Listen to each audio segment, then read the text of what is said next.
Welcome to the Arrington Gavin Show. Real talk, big opinions, and fearless conversations. From the front lines of politics to the latest in pop culture. From breaking sports headlines to the stories that move the world. Nothing's off limits, and nobody's holding back. Arrington Gavin is here to break it down, build it up, and keep it all the way real. So turn it up, lean in, and let's get into it. This is the Arrington Gavin Show.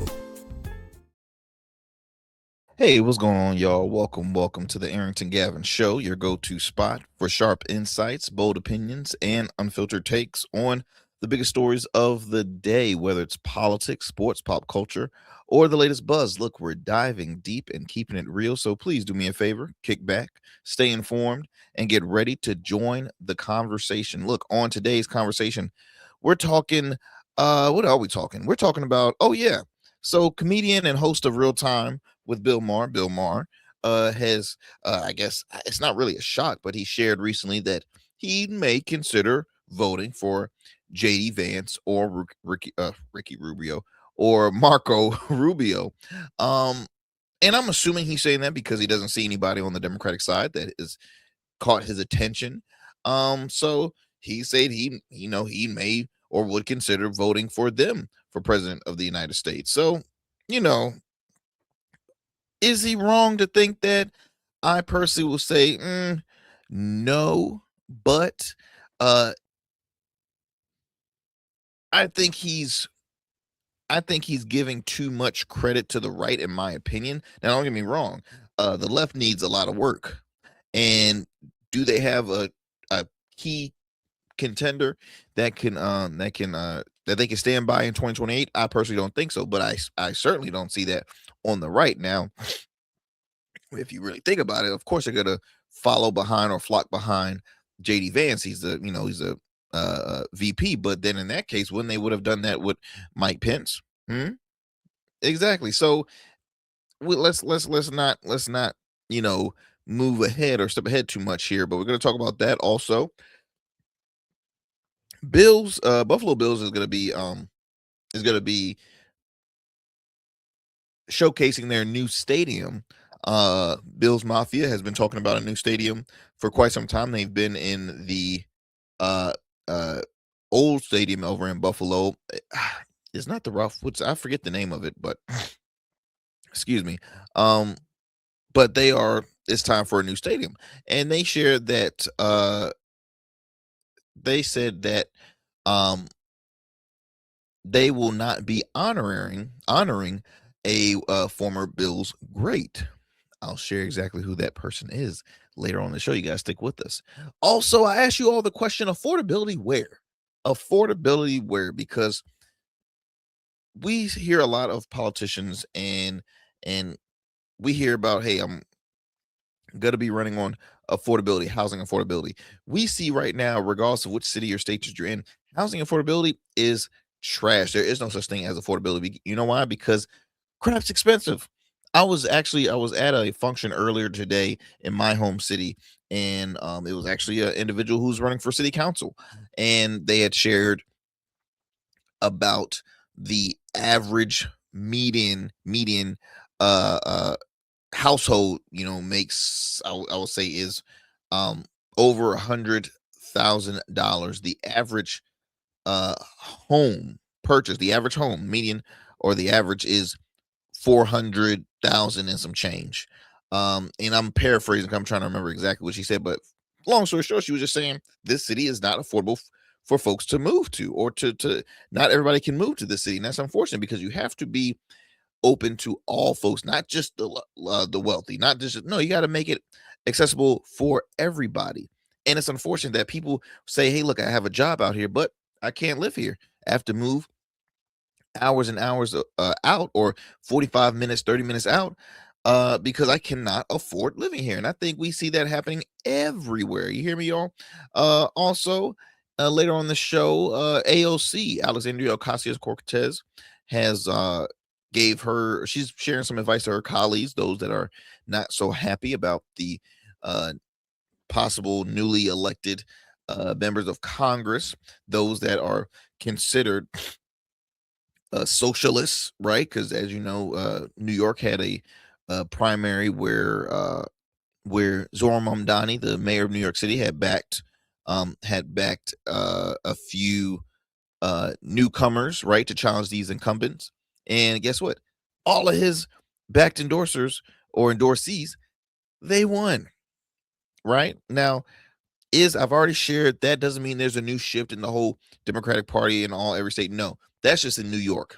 Okay, so please do not say, okay, Zoran is the new face of the Democratic Party. That's a no. Okay, Zoran is the face of the Democratic Party, possibly in New York City or even in the whole state of New York, because you see Kathy Hochul even following behind Zoran Mamdani. So we will see, my friends. We will see and talk more about it later on in the show. But as always, thank you so much for taking the time out of your busy schedule for tuning in to yet another great convo here on the Arrington Gavin Show. This is episode 619. That's right, 619. As you know, we drop new episodes Monday through Fridays, 7 p.m. Eastern Standard Time on YouTube and wherever you get your podcasts. We're available on iHeart, Apple, Spotify, just to name a few. You can also listen to us on the radio airway. Shout out to our friends over at KSHP out in Las Vegas, KSHP 1400 AM and 107.1 FM. You can tune into the show Fridays at 8 p.m. Pacific Time. Again, only on KSHP 1400 AM or 107.1 FM. And then we're going to head over to New Orleans to WBOK 1230 AM. What New Orleans is talking about. You can listen in weeknights at 7 p.m. Central. Again, that's on WBOK 1230 AM. What New Orleans is talking about. Alrighty, my friends. So now I've said that. Oh, and also shout out to Goatverse TV, where you can check out past episodes of the Arrington Gavin Show on there. You can also go on our YouTube channel. If you haven't subscribed to our YouTube channel, what are you waiting for? Subscribe, share with a friend, share with family. I truly appreciate it. We have a goal to hit 5,000 subscribers by the end of the year, and we are seeing growth with our subscribers each and every day, and we love that. But we got to keep that momentum going because we want to help share great conversation, hopefully help provide some knowledge, not from me but from the experts that I bring on. I'm just a guy that likes to run his mouth. Okay, I don't consider myself an expert in anything. I just love to talk. I love to have conversations amongst people from all different backgrounds and political views, and just folks that are doing great stuff in their community, folks that are doing great stuff you know in the world of politics, sports, entertainment, you name it, medicine. I want to have those conversations with them everywhere. And so that's what we're having here on the Arrington Gavin Show. So please share with a friend, share with family. I truly appreciate that. We want to help bring out good conversation, not the whole typical stuff that you might see on legacy media. We are different here. So that's my spiel. I hope you all are having a wonderful day so far. I had a awesome day. I got to spend some time with some of my closest friends this weekend. Sadly to say, but one of my dear friends had her lost her father, and so he had a wonderful homegoing service. So I got to see some familiar faces there, and we were there to support her and her family over that difficult process that they will be having. But I will say, when you go to functions, well, not functions, but when you go to funerals or homegoings, we call it homegoings in my family. This ain't, this is not Saturday, it's a celebration of life. And so we just, we sat down, we just heard every person just share some wonderful things about this individual. I mean, people from all over the world, because he was a missionary and he was extremely intelligent. And so it was awesome. I mean, I think the lesson learned is that, if you're kind to everybody, if you treat others the way you want to be treated, you too can have a funeral where you have folks from all sides of the world that became friends with this person. And this person didn't have much, but he made sure he gave a month, like he gave so much. He gave so much to this world, so much to those in need, and those folk, that was what was shared about him. So, shout out to him. Also, I had the opportunity to spend some time with some friends and their kids, because my wife and I, we have a dog. We're dog parents.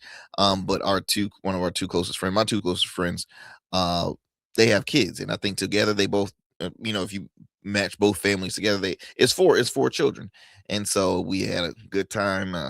Had a brunch with them, and it was funny because one of the babies, I'm usually good with kids, right? Everybody loves Uncle AJ, okay, but yeah, one of them just could not stop crying. Like she cried, and when she was like, hey, and then I'm like, hey, can I get another one? Like, nope. I'm like, dang, tough crowd. But besides all that, though, it was great. I hope you all are great. We got a lot to discuss here on the Arrington Gavin Show, so do not go anywhere. By the way, I hope y'all enjoyed the conversation of that I had with former Virginia Beach City Councilman and current candidate for Chesapeake City Council. Excuse me. Backtrack, rewind. Not Chesapeake, former Virginia Beach City Councilman who's currently running for City Council in Virginia Beach, Chris Taylor. Hope y'all enjoyed that convo I had with him. If you have not done so, go back. It's on demand. You can go to YouTube, our YouTube channel, or wherever you get your podcast again. Let's go ahead and take a quick commercial break. Don't go anywhere. You're listening to the Arrington Gavin Show. We'll be right back. What's up, y'all? Welcome And we still in traffic. Don't look familiar, do I? Not in this seat. Hey, what's that you listening to? Here to host today. Hey, turn it up. Yeah, that's that new Goat Verse app. I got you. So y'all want to know where the goats are? They're off on the sidelines. Looking for fresh, relevant content wherever you go? What was the name of the app he said? Introducing GoatVerse TV. GoatVerse, that's what it's called. The free streaming app that brings you the best podcasts, current events, and thought-provoking opinions all in one place. Download it now from the Apple Store or Play Store. In Goats, we trust.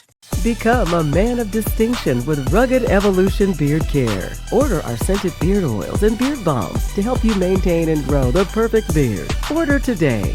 Try our men's care products like the full body exfoliating cleansing bars, body wash, smooth stash, and more. Log on to our website or download our app to place your orders. Rugged Evolution Beard Care. We're your luxury but affordable men's care line. And remember, rugged is the new smooth.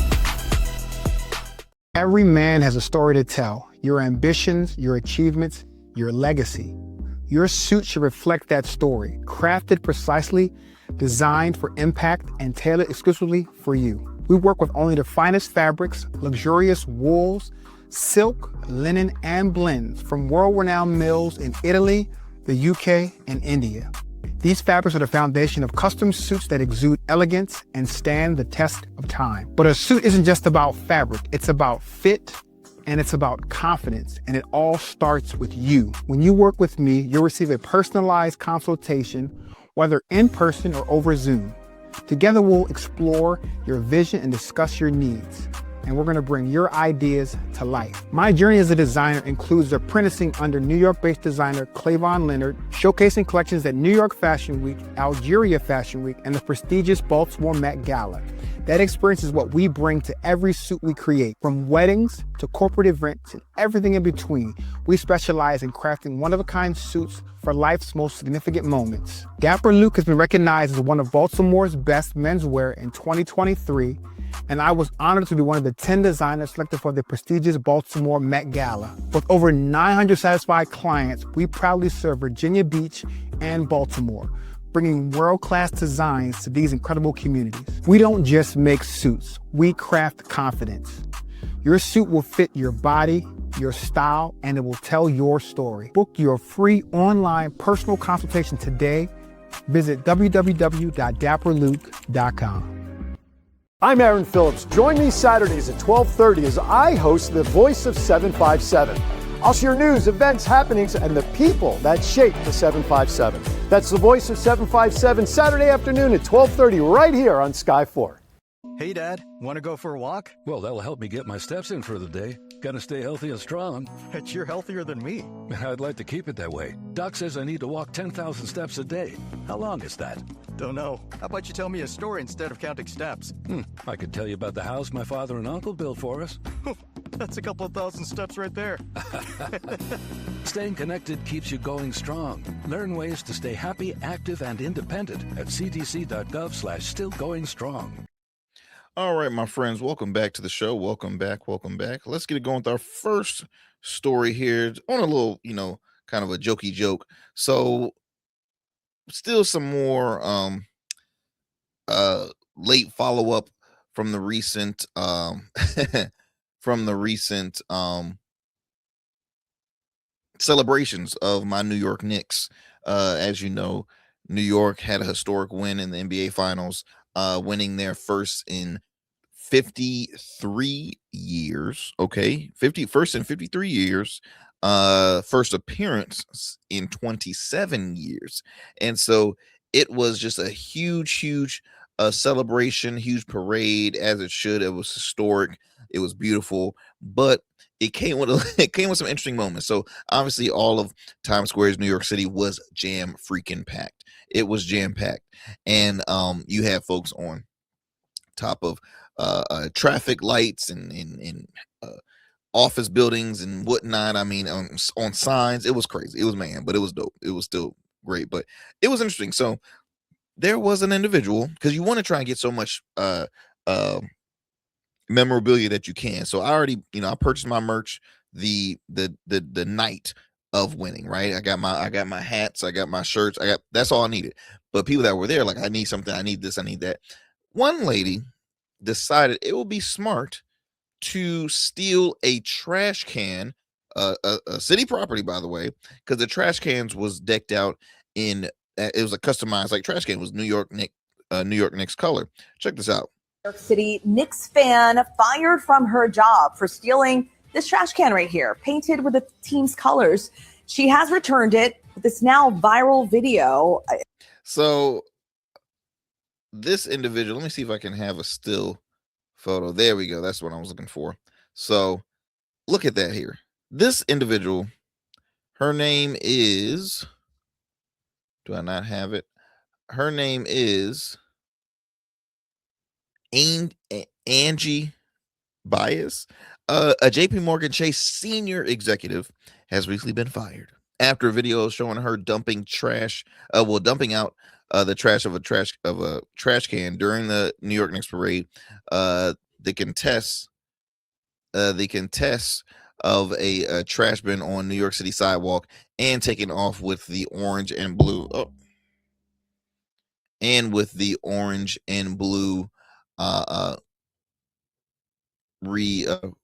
Receptacle. There we go. I can't look at your boy. I'm trying to multitask because someone just had called my phone. The incident took place during obviously the parade day, and it didn't obviously take long to receive backlash online for her actions. The bank confirmed to the New York Post that it terminated Bias after reviewing the widely circulated footage. So here's a silly thing. What made her think that was okay to do? What made her seem like, okay, I can just take city property and get away with it in a public way? And she did not care. So look, it gets even better. So she took that trash can, y'all, and took it on the subway, and she held on that thing so tight. And I'm like, ma'am, you could probably go online and eventually find where they got it from. Like, you did not have to do that. So now she out of a job. Got to be more careful. Like my mom said, got to be more careful. That is the funniest thing I've heard. Like, why you making good money? Says here prior to, okay, she was held the title of executive director of community and industry engagement for card and connected commerce at JP Morgan Chase. Prior to that role, she served as executive director of diversity, equity, and inclusion at the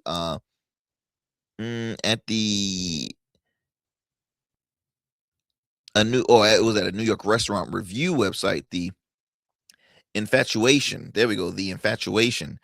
Again, I feel like folks like her is what gives DEI a bad name. It's a reason why folks like Trump and the right will see probably DEI hire. All right, they're stealing the trash cans, they're stealing this, they're stealing that. She's not even qualified. All right. I mean, it's just she stole a trash can, y'all. Why? I understand you were excited. I was happy too. Take a picture about a trash can. Picture's worth 1,000 words. but don't steal the trash can and think you can get away. You dumped trash on the sidewalk. So not only did you steal property, but then you dirtied property. You disrespected those workers who have to clean all that stuff up. I mean, shame on you, ma'am. Shame on you. Let me move it on to some more serious stuff here. Let's talk some politics. So Marjorie Taylor Greene recently had joined I want to say like the coalition, but she joined the fight with Tucker Carlson in saying she too is not going to be supporting the Republican Party as of right now. Now, she is not happy with how things are going right now in the party that she previously served as a congresswoman for quite some time. And so it went viral when Tucker Carlson, former Fox News host, conservative journalist, he's been with really all three publications to my understanding, but he announced that he can't support this party anymore. Now, did he say he's leaving the party? Nah, I don't think that, but he just said he can't support this party at the moment.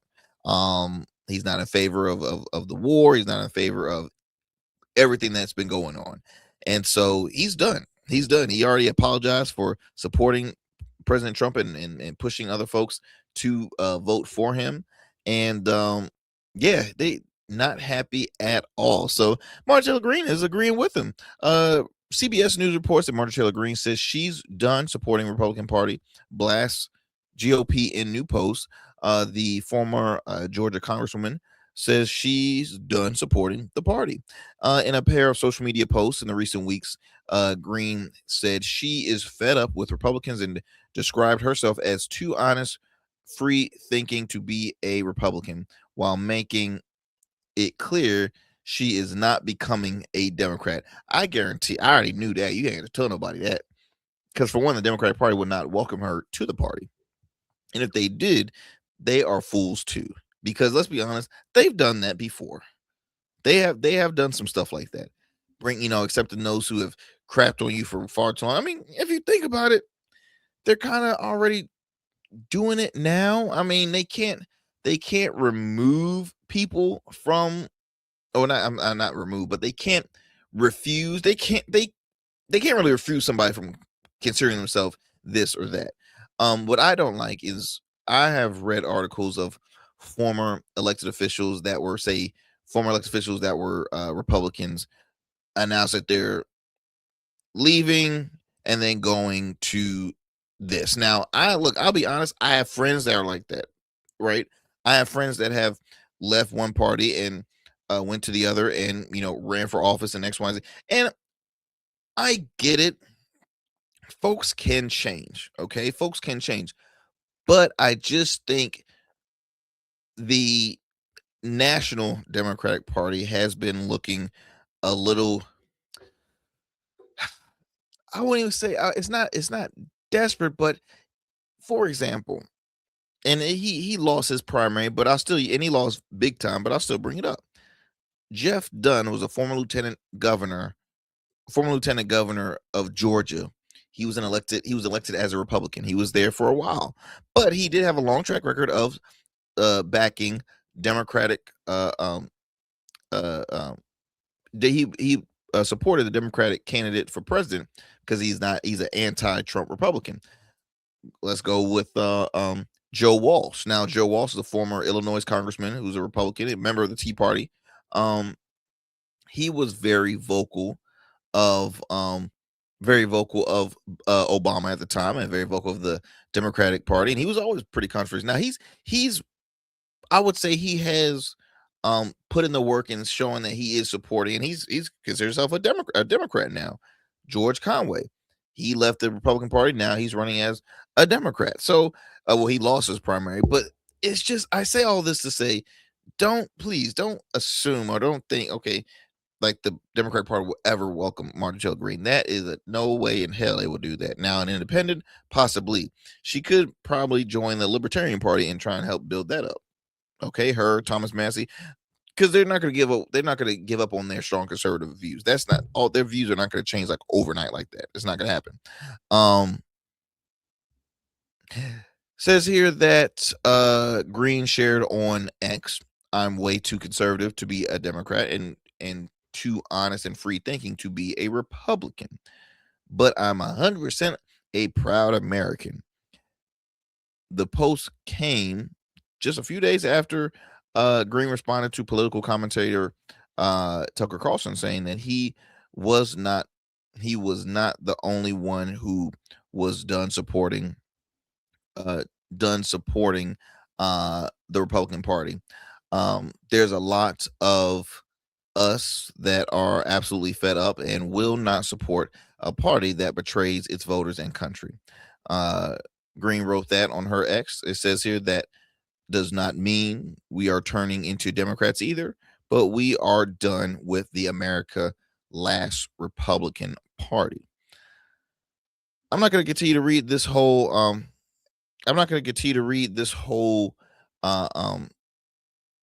article here, because again, it kind of just it shares let me break it down exactly what, just for those who are trying to wonder, like, what did Marjorie Taylor Greene, why did she leave again? So she represented, obviously, Georgia's 14 congressional district. She stepped down from the House after a public falling out with President Donald Trump. The dispute centered in part of on efforts to release records related to convicted sex offender Jeffrey Epstein. Since leaving office, Green has repeatedly criticized both major parties and argued that Republicans have failed to deliver on promises to voters. I don't know what's going to be next for Marjorie Taylor Greene. Do I think she's done with politics? Maybe not done talking about it, but I really don't see which party would welcome her. I don't. I really don't. MAGA is here to stay. It'll be hard to like move MAGA because it'll be hard for her to really win in her original district, because that district almost came close to electing a Democrat. So I'm not sure what's going to be next for Marjorie Taylor Greene. I think she's done with politics, and I think she's going to become more of a conservative, whether if it's a talk radio host or podcast or something like that. She likes being on TV. She likes talking her mind and X, Y, and Z, and she's already made her money. So what else would there be next for her? I don't think anybody will elect her. That's just my honest opinion. Nor would I think she'll be her name will be in the bucket for 2028. Again, what would it be? Would it be as a libertarian? Would it be as an independent? Would it be as a Republican? What would it be? I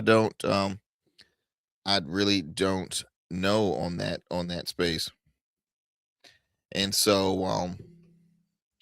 let's go ahead and digress from this. But please leave a comment at the bottom of this video, because I'm curious to see exactly where you think what will be next for Marjorie Taylor Greene, MTG. What do you think is going to be next for her? Do you think she's done being an elected official? Do you think she's done with politics in that avenue? Let me know. Let me know what you guys think. But as we digress from this, I want to bring up this story here. AOC, Alexandria Ocasio-Cortez, AOC, congressman out of New York. She had shared, which she's not ashamed to, speak her mind, which I respect that. In New York, they elected the Democratic primary. Had they named their three nominees for Congress, representing New York, parts of New York, and all three of them were endorsed by Zohran Mamdani, newly elected mayor in New York City. Progressive, socialist, I put them kind of all in the same boat. But so many people are so butthurt over the fact that these three are elected. These three are considered democratic socialists. They don't want to see more of what they and I honestly, AOC's progressive, but I mean I think some of the newer newcomers are more probably progressive leaning than AOC, because AOC's been in the game for a while now. She knows she still holds her progressive views, but the overall, like, not a lot of Democratic voters are like, oh, I can't get with AOC, this and that and the other. I'll be honest. I said this and I meant it. I don't see progressives really winning big elections, but I do see them having a large impact on the voters. Like, their message is really getting to the ears of voters. Now it's a matter on them getting out there to vote, but it's just interesting. It's very interesting. But I was telling my friends, I'm like, look, please don't believe the whole, oh, Zohran Mamdani is the future of the Democratic Party. Democratic Socialists are going to be taking over the party. No. Zohran Mamdani is New York City. His those folks that won those, like, New York, they can be popular and win probably big in New York, but it ain't gonna happen in other states. Not gonna happen in Virginia. It's not gonna happen in Kentucky. It's not gonna happen in Florida, Texas, all those others. I'm just Tennessee, all those other states. It can, for the most part, that can only probably happen in California, but it can only happen in New York. So I guarantee you, y'all, the Democratic Socialist is not the face now. Are they making some waves? Like I said, yes. I've had the opportunity of interviewing a number of progressives on this show, and I will be very honest. They are I like what I'm hearing. I think what they're sharing is what a lot of folks in office is lacking, is that honesty, that transparency, that relatability to the voters. But it is interesting. It very much is interesting. But I bring up AOC because she gave some advice to some of her colleagues who are not quite happy with the results of those recent primaries. Even the people, prominent people in her own party, like James Carville, who, James, you can tell James do not like progressives. He's not a fan of the progressives status. He thinks they should start their own party. He's like, no, they're not true Democrats. They're not real Democrats. They don't like it at all. But let me go ahead and show you this clip of AOC. I think she was on MS Now, I think, talking with Jen Psaki. Listen to this here. The more important advice that I would give would be to my incumbent colleagues, which is, you will create a self-fulfilling prophecy by deciding who these young women are before you've met them. And if you are already panicking and sending little messages in your group chats about how these people need to be reined in and tamped down and shown their place, you are creating the antagonistic dynamic that we do not need. These are two young, talented, intelligent women that got elected against all odds, against millions of dollars. Perhaps there is something we can learn from them. The more important. And you know what? I tell you, she is not wrong at all. She's not. And I respect her speaking out, because so many folks have kept quiet. And or hasn't shared any, congratulating and all this stuff. So see, folks like Hakeem Jeffries, folks like Chuck Schumer, I think they are a part of the problem that's happening within the Democratic Party. Why I say that is because I feel like they have not shown what most, at least Democratic voters, are have saw. Transparency. They ask for one thing, Schumer or Hakeem does the opposite. They have a newcomer that the people are following behind, that are truly supporting. Hakeem and Chuck Schumer, nope, they don't want to support. I mean, look, they didn't want to see Zohar Mamdani get elected, and they made that publicly clear. But what I'm trying to understand is that, hey, the people is in charge of hiring who they want. And if the people have said, we're going to lean by this person, why can't y'all agree with the people and be like, well, looks like he's going to be the new face. Let's go ahead and, no, they're not for that. They're not for that. Look, during election night, there was a clip showing of folks from the I think the Democratic, the Democratic Socialists of America group were chanting it, yelling at the screen when they showed Hakeem Jeffries saying, "You are next, you are next, you are next," and I'm like, wow. And what AOC is saying, these incumbents, my colleagues better be aware now, because it's not looking good for those incumbents. So please don't judge before you even know what's going on. And I think that's makes perfect sense. I think she is trying to give them a warning, saying, look, there is a new sheriff in town in the Republican Party. In the Democratic Party. There are new sheriffs in town, and that it might not be the majority, but progressives are starting to grow within the Democratic Party. Now, that can somewhat hurt too on a larger scale, possibly. But I guess the question is, like James Carville said, should progressives create their own party? Should they have their own party? Or or should they just stay where they're at? Because, hey, the Democratic Party is a big tent party. There's so many different values within one party. Same goes for the Republican Party. There's a lot of differences amongst that own party. Just the top two that are more public is MAGA and moderates, or MAGA and anti-Trumpers. The left is progressives and moderates. That's it. That's all that you see within that party. So it's very interesting. But again, I think that was a fair warning coming from AOC of what she said. Let me know what y'all think about that. We're gonna move on to the next one.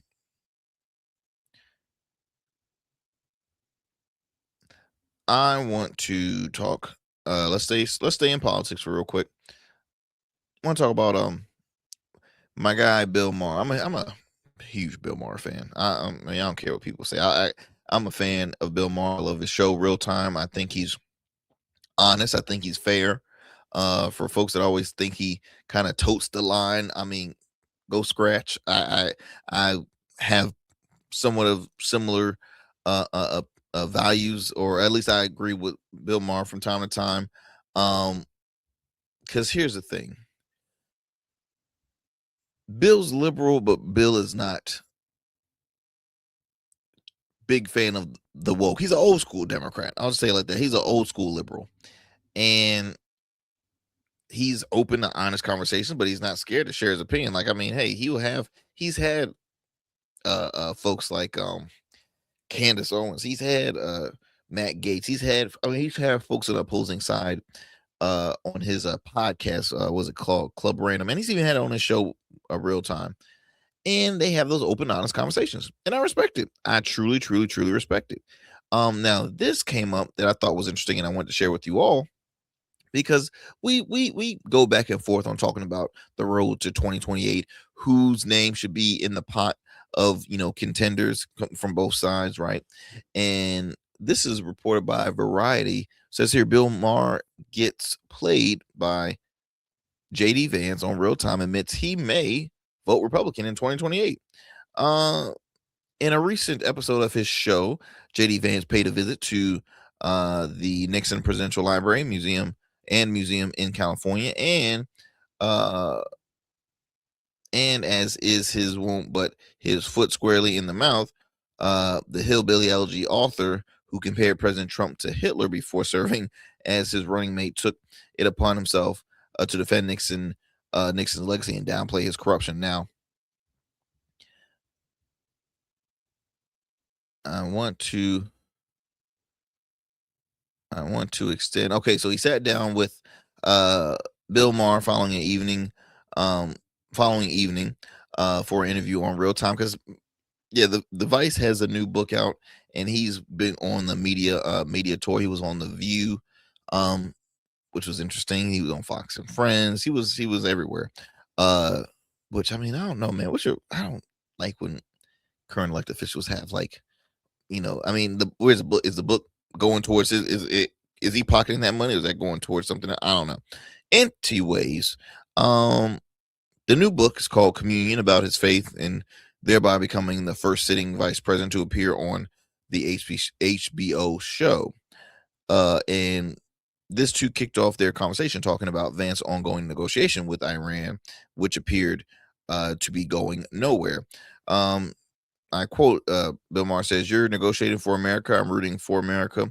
Why is this different? Why isn't it BS?" But he said the other explicit, why isn't it BS this time?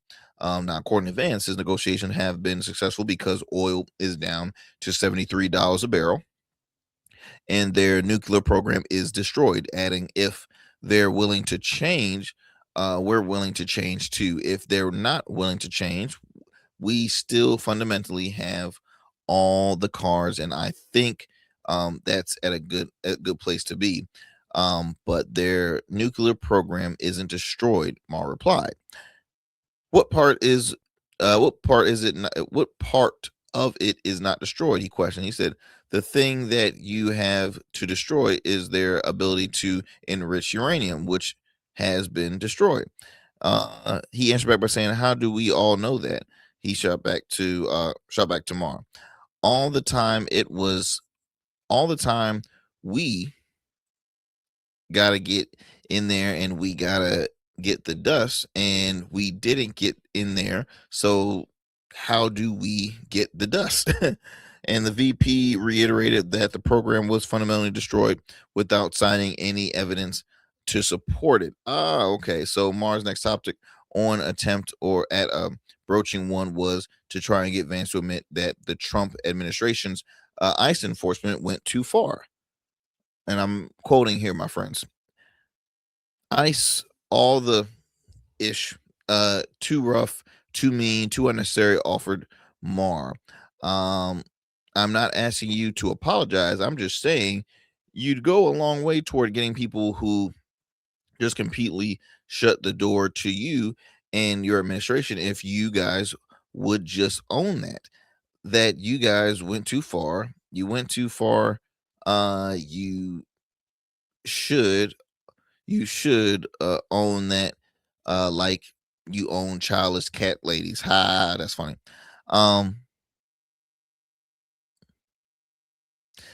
Okay, Vance was saying you can't do a law enforcement operation like that without some situations that are recorded like that. I don't think there was any easy way to do this, and I beg to differ, Vice. I'm trying to get to the point. This is why I hate usually reading articles for the most part. Okay.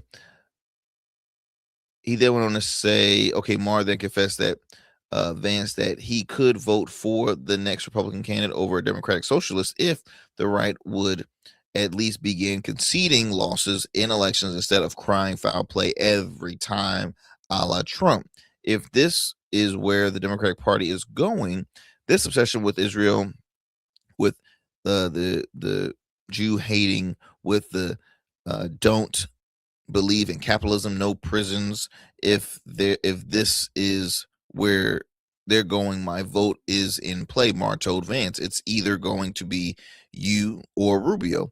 Here's my deal breaker for your side. Under Trump, you have two outcomes that an election can be: either we win or they cheated. The issue has to stop. And that means that the person who has to stop, it will be you or Marco. Can you tell me you will do that?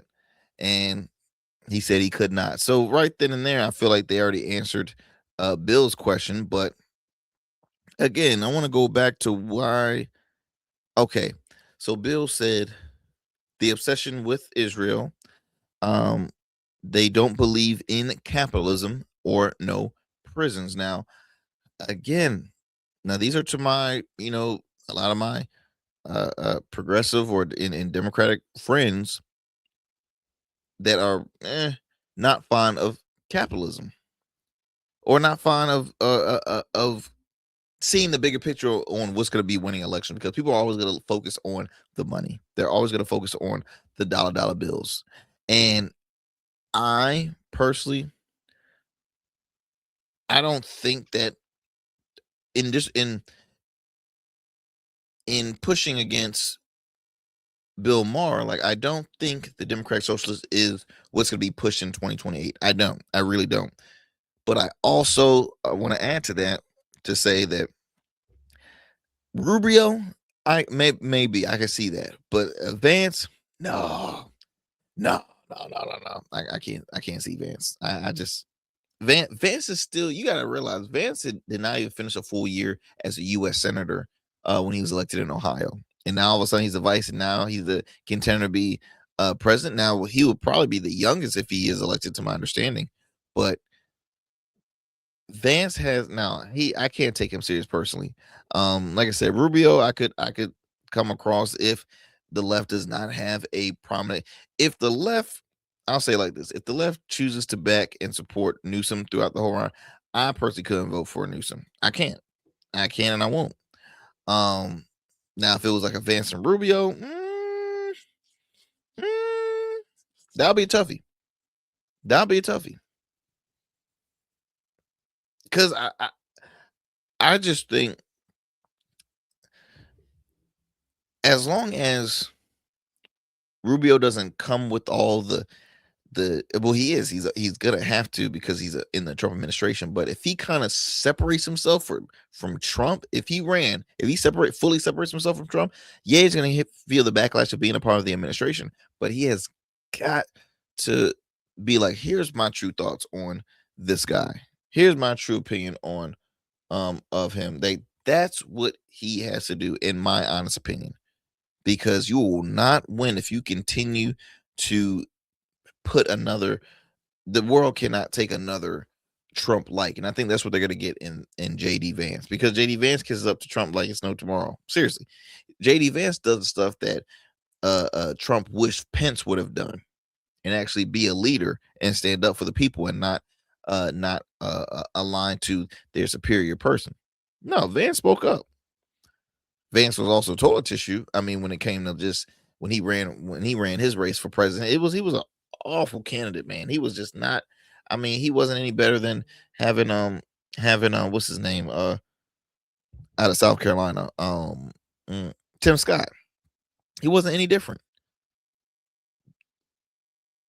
Out of all of them, Nikki Haley swept the floor with them. Okay. Personally, Nikki Haley was swept the floor with Trump, but it was a strategy. Here's the thing, y'all. I still can't get over the fact that people voted for this guy who avoided going to debates. Debates is about being transparent. People want to hear your take on these issues. No, he decided to just continue to have his rallies where he's praised like a god, and all he does is finds ways to insult his opponents, call them out names and all that stuff. That's not. Come on. If you had a local elected or a local candidate running for office in your area, you would refuse to vote for that person. You would. I want to ask you the question. I ask you guys a lot of questions, but please, in the comment section, who, if you had to choose a Republican nominee for president, would it be Vance or would it be Rubio?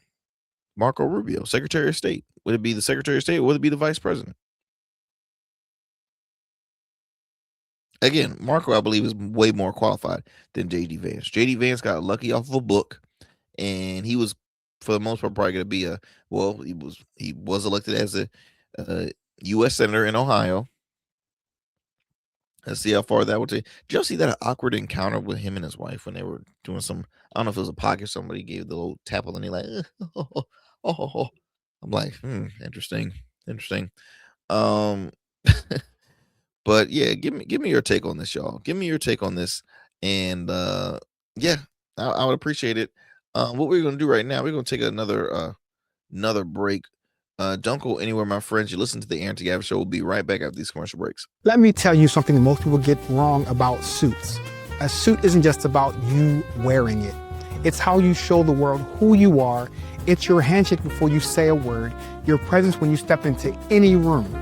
That's why we design statements at Dapper Luke. We don't just make suits.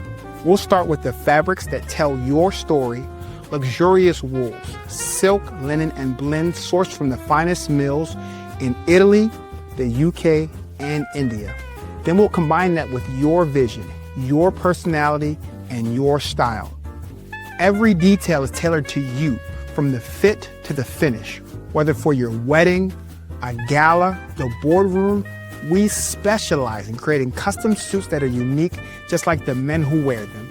We spent years perfecting this craft, apprenticing under designers in New York and showcasing collections in New York and for Baltimore Fashion Week. None of that matters as much as seeing the look on your face when you try on your custom suit. Over 900 clients have already trusted us to deliver the best custom suits. They trust me to deliver the confidence. We proudly serve Virginia Beach and Baltimore and would be honored to bring your vision to life next. Let's create something unforgettable. Book your free consultation today at www.dapperluke.com.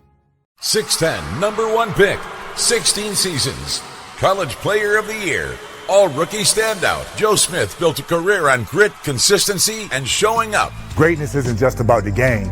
It's about how you show up every day. Rugged Evolution now offers body care products for every man, because not every man wears a beard, but every man deserves care. Greatness doesn't fade.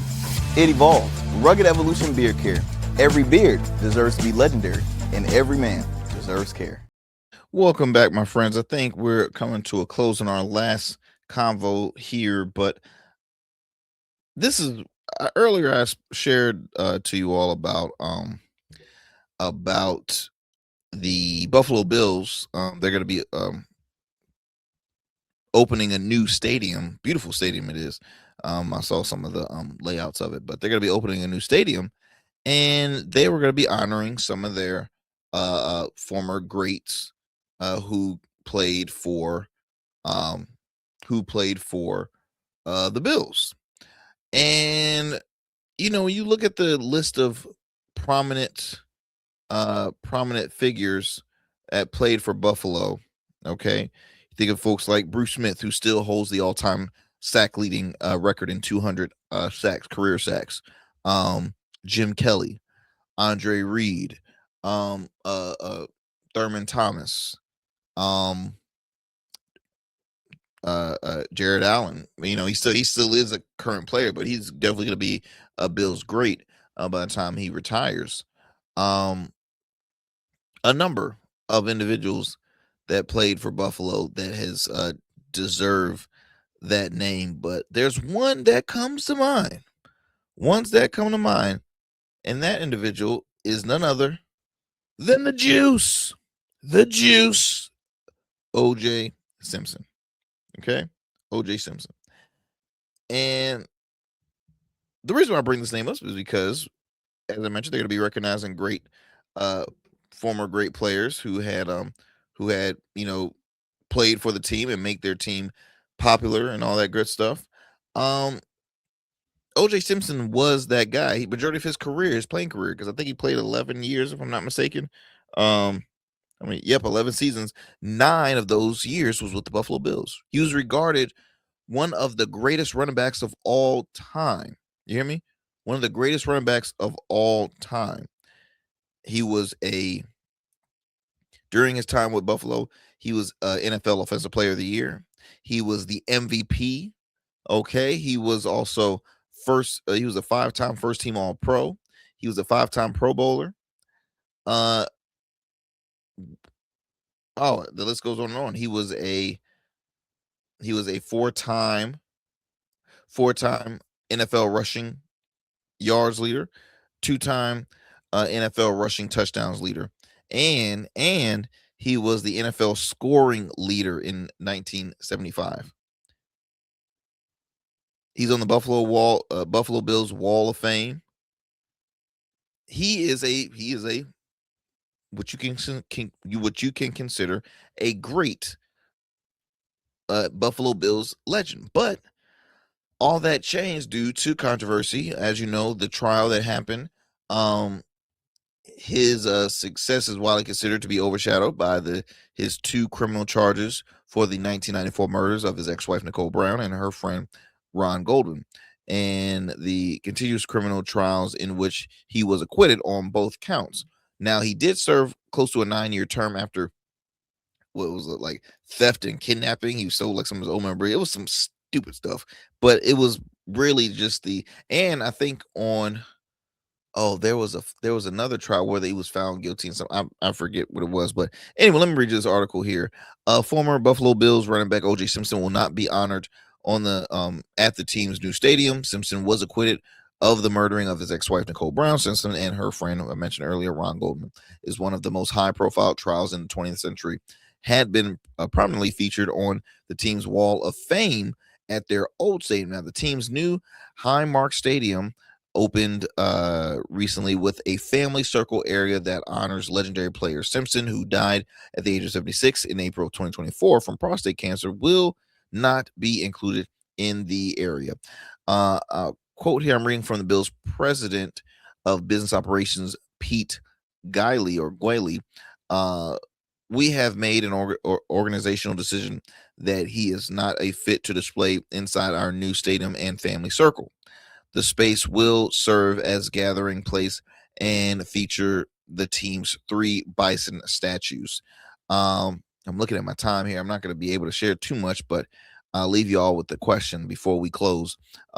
Just to continue a little bit about this article, though Simpson set numerous team records and was the first member inducted into the old stadium's Wall of Fame, but his reputation was beyond repaired after he was charged with stabbing death of his ex-wife and friend in 94. While he was acquitted on all charges, he was later found liable for the deaths in a separate civil case. Okay, so, and I'm going to continue this on the next show because I'm running out of time here. This is really good. This is really juicy. He was found not guilty.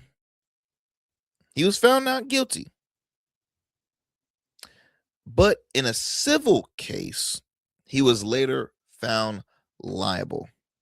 Make that make sense, y'all. Make that make sense. He was ordered to pay $33.5 million in damages. Y'all, last time I checked, you're found innocent until proven guilty. He was found, it was acquitted. It was acquitted of all charges initially, but found liable in a civil. Make that make sense. Now, I get it. They don't want to have the controversy in the new stadium, but I mean, what's your take? I'll leave you out with that question. Would you put his name up there in the new stadium, being the record that he holds and all the great history as a Bills member, as a member of the Buffalo Bills? Should his name be recognized in that new stadium? That's my question I'm going to leave you all with. Should O.J. Simpson, Orenthal, whatever the middle name, James or O.J., should O.J. Simpson's name be recognized in the new stadium? The man did 9 successful years with the Buffalo Bills. 9 successful years, NFL Hall of Famer. Let me know what you guys think.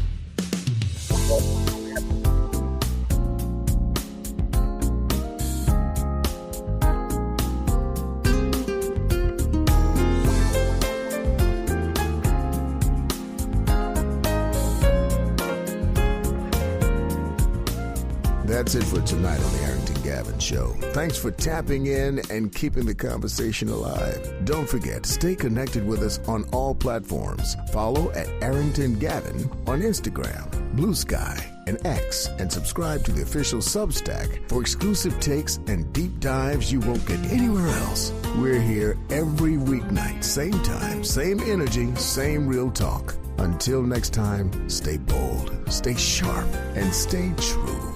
That's what we do on the Arrington Gavin Show. Peace.